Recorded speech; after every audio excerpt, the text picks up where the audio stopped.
Hey, guess who's here? Yep, I got here. Traffic is, St. Louis traffic, you know how it goes. Were you able to drive yourself here because you got the boot? I do. Not a boot on my car, but on a boot on my foot. Right, which is better, but not better. Yeah, no, I'm good now. I'm kicking it. I mean, it's not the best scenario, but I'm dealing with it. Fair enough. Okay, so catching up on what I missed. I know you guys talked about early days to tear out the heart formation and stuff, right? Yeah. And then just because I don't often get the opportunity to discuss this with my guests because they're all local bands, which you guys are, but aren't, like, what was the process of... You're on Victory, right? Right, yeah. What was that whole process? How did that come about? And let's talk about that a little bit, just for people to give kind of get an idea of the experience of it. Yeah, well, me and, I guess me, Josh, and Alex were all in a band, a local band back in the day that you talked about. Novella, yes. And we were all in that band, and we decided that we reached a point where we were fading out. Right. It was our spotlight was dying, and we wanted to take everything that we learned from that band and start anew and don't do the same mistakes, which is funny because we wound up making different mistakes, but that's another story altogether. But we just decided to do it right, to say. So we used a lot of our contacts, a lot of our work ethic, and the things that we did in our old band, and changed it up for the new band, which is Tear Out the Heart. And we hit the road, and we self-released 2 EPs, and it got the attention of a few record labels that we became close with. Mm-hmm. I would say probably over the span of 6 months, just chatting and, going out to dinner and drinks and doing that whole ordeal. And finally, we felt the most comfortable with Double J and Tony over at Victory. They just seemed like... And are those the A&R people? Double J was the head of A&R. He's now with Epitaph, which okay. and Tony is the owner of the label. Okay. And we grew up idolizing a lot of Victory Records bands. They've had, I feel like they've had their hands in the hardcore pool, the pop punk pool, bands. They had that pop rock too. A lot of the bands I was into, June. I was super into June. Yeah. They were of that whole era. Yeah, and obviously, you got Taking Back Sunday and Thursday, and I think they had early Refused and Snapcase and Hatebreed, and it was overwhelming to say the least to hear that they were interested. And they wanted to have us up. We went up to Chicago and played a couple songs and hung out, and the rest is history. Right. Yep. And so what is that like? I mean, obviously, you do tours. I've seen you go, and come back and stuff, photos and stuff, because we have each other on Facebook. I remember you were worried that you were going to miss Mariana's Trench when they came because you thought you were going to be on tour. Yeah. And I didn't miss it. No, you were there. I saw you. Yeah. I made it back. It was a great show too. It was good. But it's you got to release your records and stuff, but in the contractual stuff, but there's got to be really cool perks and stuff that comes with that, and also there's got to be it's got to be a struggle still. Right. I don't know if a struggle will ever end. No. At least not for this band. This band, we've made jokes on many occasions that we feel like we're cursed. We do feel blessed. There are a lot of blessings with being in this band, but it's definitely been an uphill battle. It's definitely been having to prove a lot of people wrong. And you always call yourself the underdog. Yes, yeah, absolutely. So. We are 100% the underdogs, and I think that when it pays off, when those rewards do kick in, it's it makes them that much sweeter.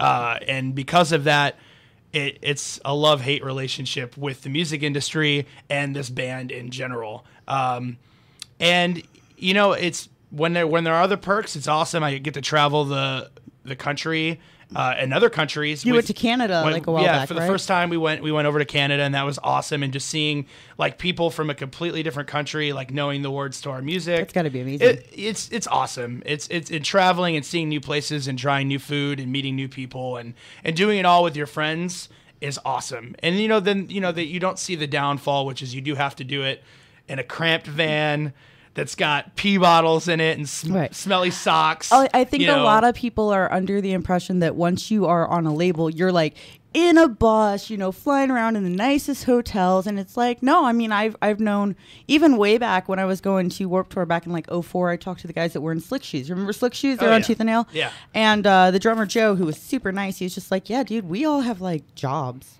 regular 9 to 5 that we go to at the end of this. I mean, I know you have, other stuff that you do, unless you guys Jack of all trades. It's not just like, a ticket to, stardom. You still got to work. I mean, it takes a long time to get that far. Not everybody is, Blink 182. Yeah, well, you don't quit your job. I've heard. I'll omit names from the story, but I've heard of many bands who have gotten record deals and they like celebrate and then quit their jobs. And it's like, I learned from hearing those stories that that's not the thing that you do. I mean, you hear, Jeff Rickley from Thursday, like, he still to this day and throughout their entire career worked at a record store. So like, it was That's like still a sweet gig. Yeah. I mean, it's still a good job. It's still grinding, it's still connected.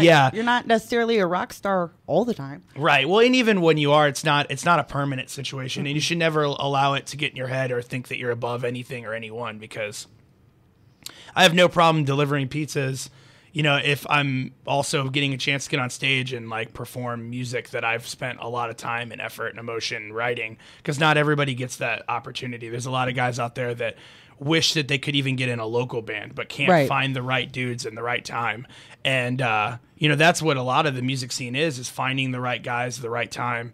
And it takes a lot of, trial and error. A lot of that didn't work. This did, and shoot, where we're at now, we're 5 years in and we're like 3 full lineups. And I didn't think that would be the case. Like, certainly didn't intend for that to be that way. And some of them weren't necessarily bad blood or bad splits, but it's just, music is a very expressional art, and it takes a lot to find people that are going to be on that same page. It can't be for everybody. It's a grind. You still work, right? You bust your butts. I would imagine. At least I've not done it. Well, it's also a different thing with touring, right? Like, you have all these guys that are coming up in local bands that are so hungry that want it, and I know some of them, and I've seen it happen, and I could see it happening again, that they're so hungry and they think they want it, and then they get that first tour and they're like, eating McDonald's value menu like 3 times a day and sleeping in a van with a bunch of dudes that are farting all the time, and playing in front of 50 kids a night, and not making enough money to like get to the next city. Town. Yeah, I mean, it's not glamorous. We're very lucky that we did the grinding early. And we still do, but we can do it a lot more comfortably now. And with the help and support of like our fans and our label, like we can do it with like and sleep easy, knowing that like if our van blows up, which you did have a blowout of a tire, like what tour before last? Dude, we go through like, I would say 5 tires in a month-long tour. It's ridiculous. Crazy.